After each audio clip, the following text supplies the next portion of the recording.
John, do you see President Putin as being weakened as a result of these events over the weekend? Again, we're focused on what's going on in Ukraine. This is an internal Russian matter. I think it's important to remember that Mr. Putin still commands a very large and a very capable military. And the bulk of that military is across the border in Ukraine.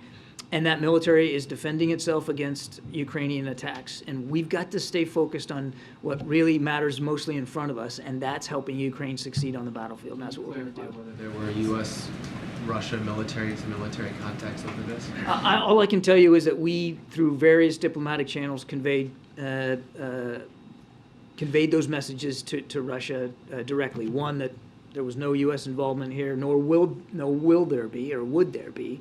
And that we expect Russia to observe its obligations, its international obligations for the protection of diplomatic personnel inside Moscow. Do you have any Actually, throughout the country. Just a last follow-up on that, do you have any indication that Russia thinks that the U.S., the West, NATO, et cetera, were involved? Well, I can't begin to speculate what Russians think or what Mr. Putin thinks. Emphasizing that as because, the president. Yeah, look, we saw some social media activity by Foreign Minister Lavrov, who seemed to allude that some sort of investigation was in the offing at the suspicion of the involvement of Western intelligence services. And I think we could all spare Mr. Lavrov the effort by just making it clear there was no U.S. involvement whatsoever, no Western involvement. I wanted to follow up that as well. Given the emphasis both you and the President have made today, do you think that issue of U.S. involvement, or our ability to know that something was going to happen in advance, contributes to the instability of the moment?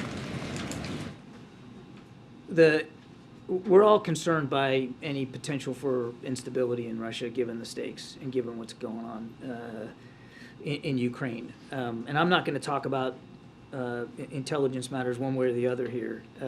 The rift between Mr. Prigozhin and the Wagner Group and the Russian Ministry of Defense was playing out in public for all of you to see. The tensions, the frustrations, the anger, the accusations, all played out publicly. That was no secret whatsoever. Now, what that tension does inside Russia, again, that's an internal Russian matter. What we've got to do is not get distracted by that and make sure that we're focused on supporting Ukraine.